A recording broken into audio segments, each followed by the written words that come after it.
Il est 19h50, bienvenue dans votre journal. Dans les titres de l'actualité de ce jeudi, une visite d'État prolifique pour les relations entre la Côte d'Ivoire et l'Angola. Les deux pays ont signé 14 nouveaux accords de coopération. Ana Diaz Lorenzo, la première dame angolaise qui a pris part également à la visite d'État, s'est rendue dans les locaux de l'hôpital Mère-Enfant de Bingerville en compagnie de la première dame Dominique Ouattara. NCI engagé pour sauver des vies, une collecte de sang a été organisée dans l'enceinte de la chaîne où le staff a répondu présent. Dans le cadre d'une visite officielle de 72 heures en Côte d'Ivoire, le président angolais João Lourenço, à la tête d'une forte délégation comprenant des membres du gouvernement et une cinquantaine d'hommes d'affaires, a échangé ce jeudi avec le président ivoirien Alassane Ouattara. À l'issue de cet entretien, plusieurs accords de coopération ont été signés entre les deux pays. Les accords établis couvrent une coopération diversifiée et étendue, englobant des domaines tels que l'agriculture, les mines et les hydrocarbures, les sports et la gestion des ressources en eau.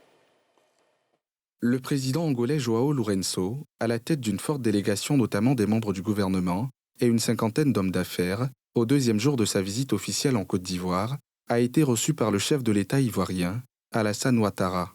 Les deux hommes se sont réjouis de la qualité des relations entre les deux pays.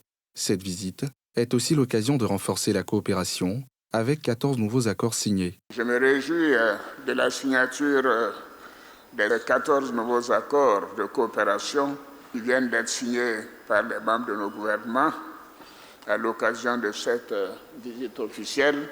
Je me réjouis aussi de la perspective demain de l'organisation d'un forum économique ivoiro-angolais avec nos hommes d'affaires, nos hommes et nos femmes d'affaires.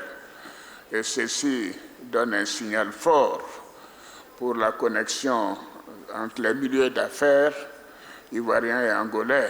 Et je suis sûr que cela contribuera à augmenter davantage le commerce et les investissements entre la Côte d'Ivoire et l'Angola. La signature de ces 14 accords de coopération démontre bien l'intérêt réciproque des deux nations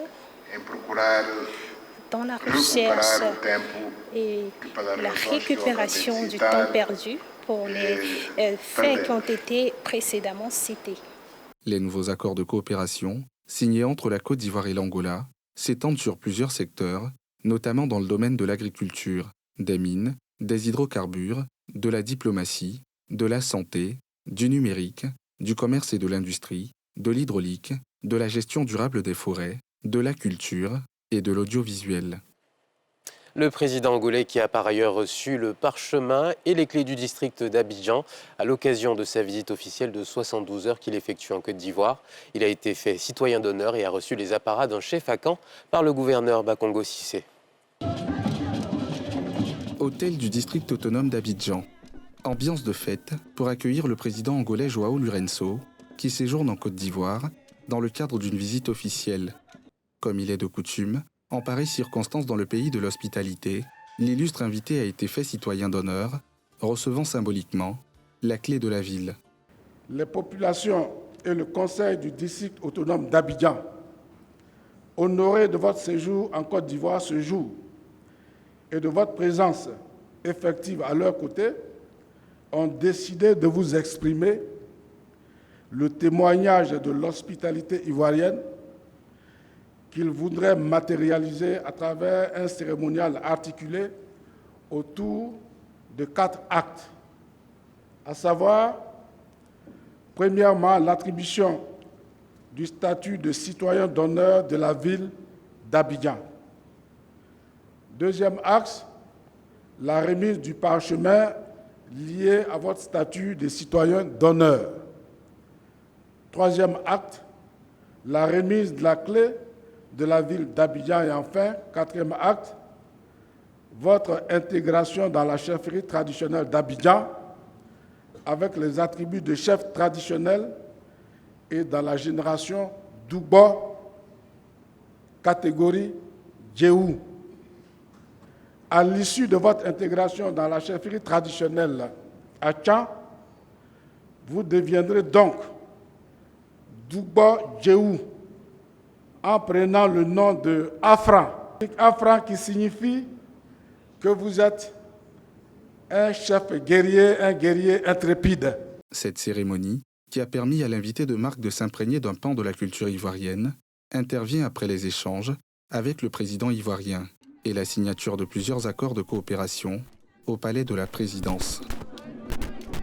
Hier mercredi, pour la visite officielle, aux côtés de son époux, la première dame angolaise a visité ce jeudi l'hôpital mère-enfant de Bingerville. Elle a pu constater la qualité de cette infrastructure spécialisée dans la prise en charge de la santé du couple mère-enfant. Nadia Eja, Eric Kimo.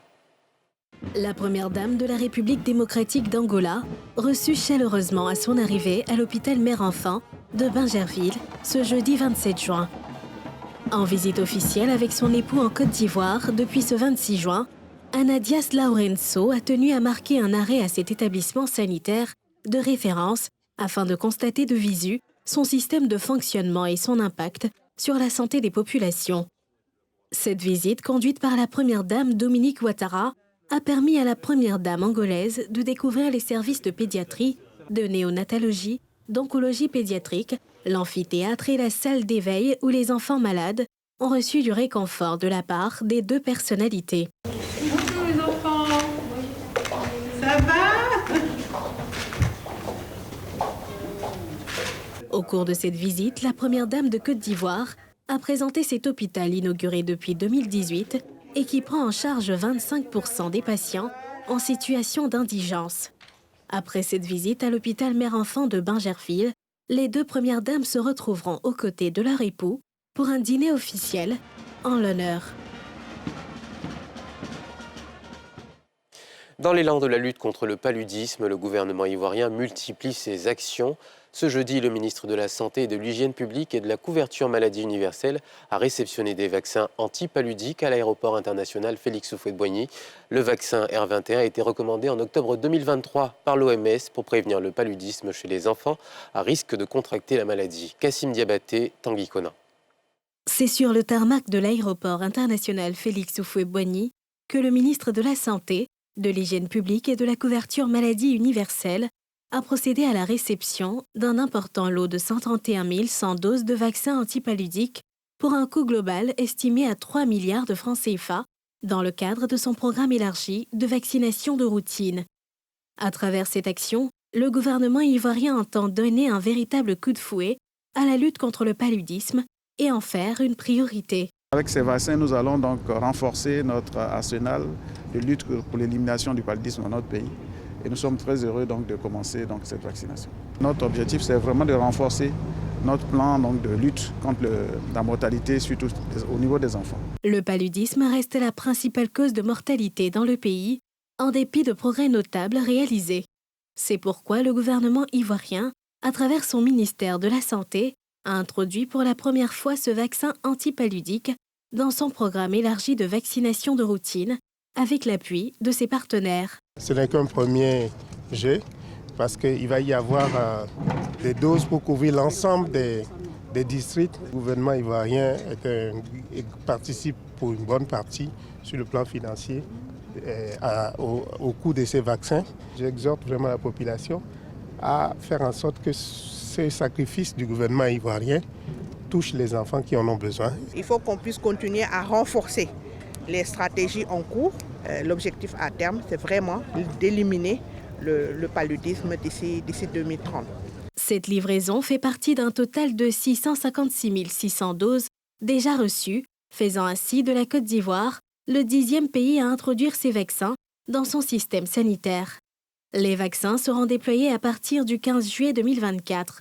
Ce déploiement permettra de vacciner 250 000 enfants âgés de 0 à 23 mois dans 38 districts sanitaires répartis dans 16 régions. L'extension de la vaccination antipaludique se fera progressivement dans les 75 autres districts sanitaires d'ici la fin 2024, à en croire le ministre. La troisième assemblée générale ordinaire du réseau de police scientifique de l'Afrique de l'Ouest s'est conclue ce jeudi 27 juin à Abidjan après 48 heures de travaux. Les instances dirigeantes ont été renouvelées et plusieurs motions adoptées, notamment une appelant à la complémentarité entre les chefs de police et les procureurs de l'UMOA dans la lutte contre la criminalité transnationale organisée. Reportage signé Thiemé Dandier et Joseph Zécré. Réponse coordonnée et concertée de tous les acteurs de la chaîne des enquêtes judiciaires pour une meilleure riposte à la criminalité transnationale organisée dans la zone communautaire UEMOA. Ainsi se décline l'une des motions de la troisième assemblée générale du RESPAO, réseau de police scientifique de l'Afrique de l'Ouest. Au terme de 2 jours de travaux en terre ivoirienne, le président entrant engage le plaidoyer dans la complémentarité entre les autorités d'enquête et de poursuite, à savoir les chefs de police nationale et les procureurs des pays membres. Nous nous réunissons justement aujourd'hui pour partager nos idées, nos compétences et nos visions afin de trouver ensemble les voies et moyens d'une collaboration fructueuse. Pour la réalisation de cette vision, le REPSAO a justement besoin de l'accompagnement des réseaux frères qui sont le CCPAO et le WAPIS, respectivement pour les chefs de police et les magistrats au niveau sous-régional. Les ministres du pays hôte en charge de la sécurité et de la justice s'engagent de leur côté à soutenir l'avènement du cadre tripartite de collaboration sollicité, formulant dans la foulée des attentes. La coopération régionale apparaît comme la méthode la mieux indiquée pour lutter efficacement contre ces fléaux qui menacent la vie au sein de nos États et l'intégration sous-régionale. Et chacune des organisations déjà citées a un rôle à y jouer. En cela, il est aussi attendu que des axes clairs de coopération soient définis entre les différents réseaux de coopération policière et judiciaire que sont le RESPAO, le CCPAO et le WACAP. Outre le renouvellement des instances dirigeantes et l'adoption des recommandations, cette Assemblée générale des polices scientifiques ouest-africaines a été marquée par la révision des statuts et la validation du plan d'action du mandat 2024-2026. Les questions de genre étaient au cœur d'une étude sur les inégalités entre hommes et femmes dans la région de la Mai. Les résultats des travaux ont été restitués en présence du président du Conseil régional et des organisations internationales de développement. Nadia Eja. Réduire les inégalités entre les hommes et les femmes dans la région de la Mai, c'est l'essence de l'étude menée par la thématique du genre à l'initiative du Conseil régional. Une activité tenue en présence de plusieurs représentants d'organisations internationales, dont l'Agence française de développement et la Banque mondiale.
Au cours de cette cérémonie, qui a consisté à présenter le profil socio-économique des femmes afin d'améliorer leurs conditions de vie, le président du Conseil régional a souligné l'importance de l'étude.